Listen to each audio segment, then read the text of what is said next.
তায়েফের মানুষেরা নবীজিকে কি পাথর মেরেছিল, সারা দেহ রক্তাক্ত, ওনার জুতা দেহের পবিত্র রক্তে একেবারে ভরে গেছে। দুই পাহাড়ের ফেরেশতা এসে, আল্লাহর পক্ষ থেকে ফেরেশতা এসে নবীজিকে বললেন, যদি আপনি খালি হুকুম দেন উতাব্বিকা আলাইহিমুল আখশাবাইন, এই দুই পাশে দুই পাহাড়কে চাপা দিয়ে তায়েফবাসীকে মাঝখানে ফেলে পিষ্ট করে ফেলুন।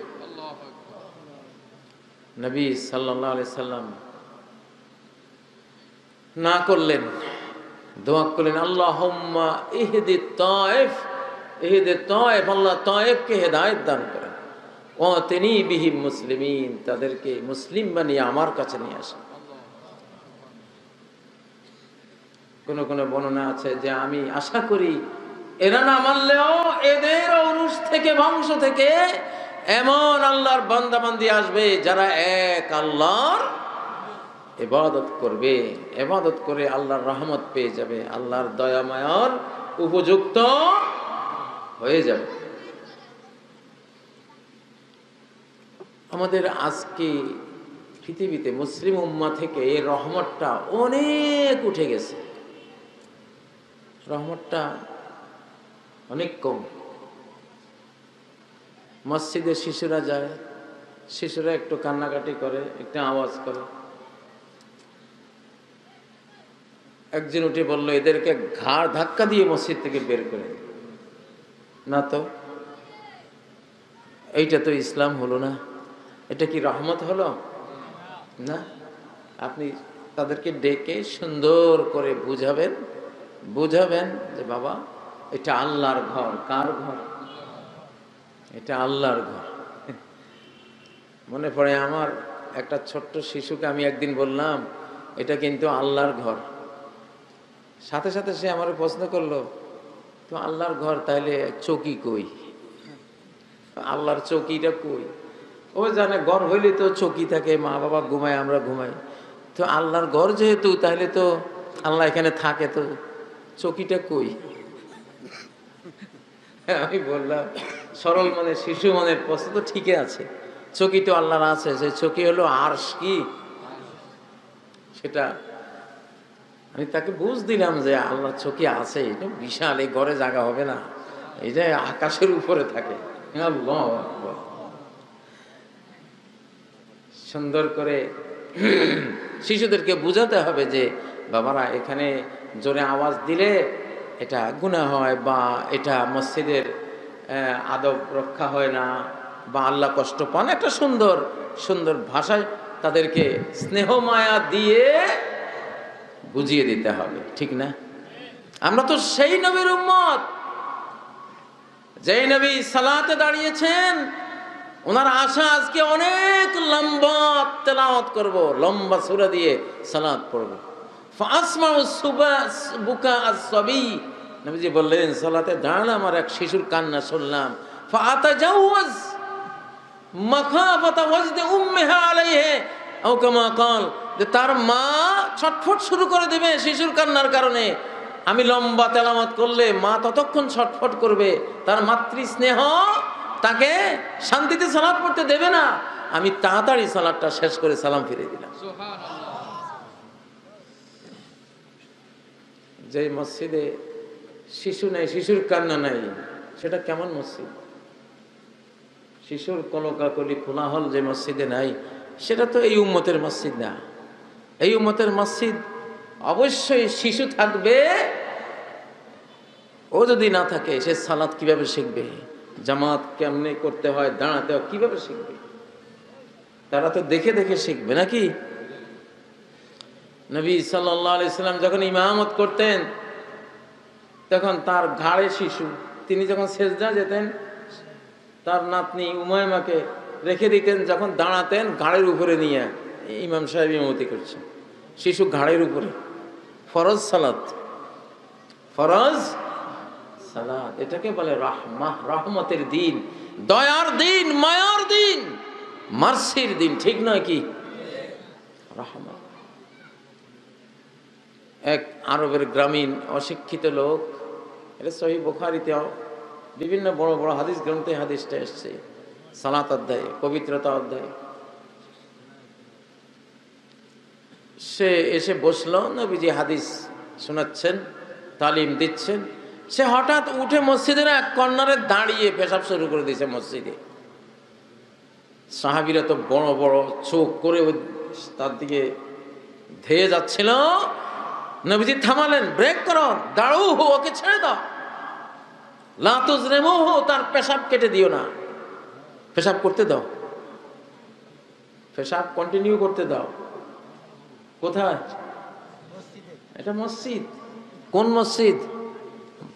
বাংলাদেশের কোন মসজিদ না, পৃথিবীর দ্বিতীয় শ্রেষ্ঠ মসজিদ। আল্লাহু আকবার। এক ওয়াক্ত সালাত পড়লে 1000 ওয়াক্তের সওয়াব, 100 ওয়াক্ত পড়লে 1,00,000 ওয়াক্ত হয়ে গেল। আল্লাহু আকবার। সেই মসজিদে দাঁড়িয়ে আরবের গ্রামীণ ব্যক্তিটা পেশাব করা শুরু করেছে। নবীজির সাহাবীরা তাকে থামাবার জন্য উঠে পড়ে লেগেছে। তিনি সাহাবীদেরকে থামালেন, ওরে কিছু বললেন না, বললেন লা তুজরিমুহু, ওর পেশাব কাটা করো না, পেশাব করতে দাও। হাত্তা ইজা ফারাগা, যখন সে পেশাব শেষ করলো, নবীজি বললেন, রহমতের নবী, দেখেন কি দয়া, কেমন শিক্ষক, কেমন দয়ালু শিক্ষক। তিনি বললেন, হারিকু আলা বাউলিহি সাজলান মিন মা, তার ওই পেশাবের উপরে 1 বালতি পানি ঢেলে দাও।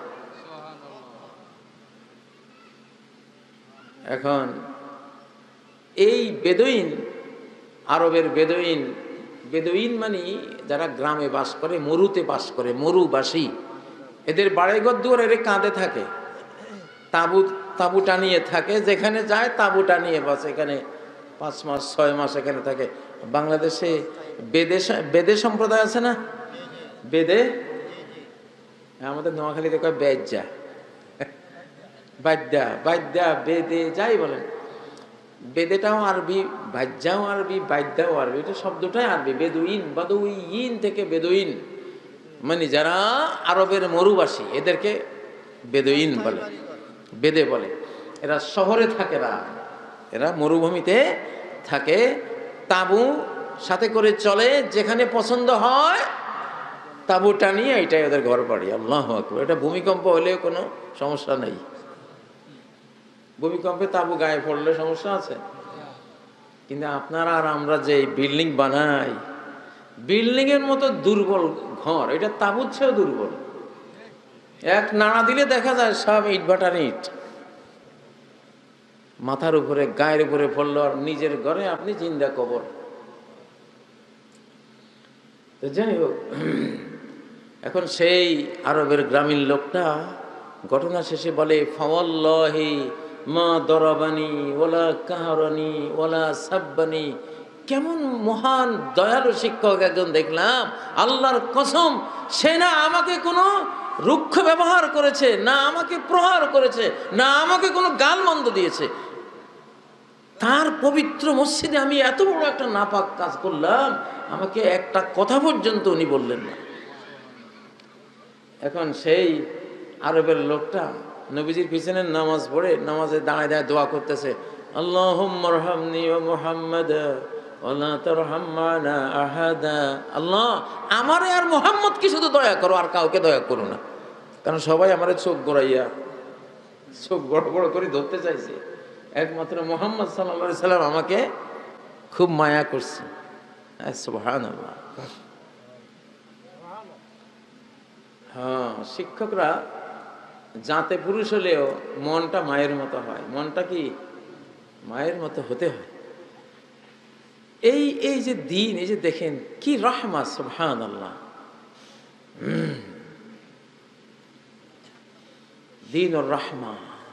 সাহাবীরা এক যুদ্ধে, এক গ্রামে গিয়ে যুদ্ধ করেছেন, সেখানে অনেকে নিহত হয়েছেন, বন্দী হয়েছেন, যারা দোষী তাদের বিচারে মৃত্যুদণ্ড হয়েছে।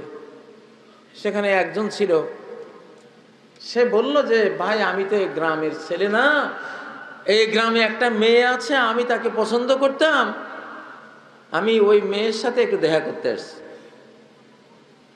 হয়তো বিয়ের কোনো নিয়ত ছিল বা কিছু একটা, কিন্তু সাহাবীরা বিশ্বাস করেন নাই। যাই হোক, তখনকার ধোঁয়াশা পরিস্থিতিতে সেও অপরাধী সাব্যস্ত হলো, মৃত্যুদণ্ড হলো।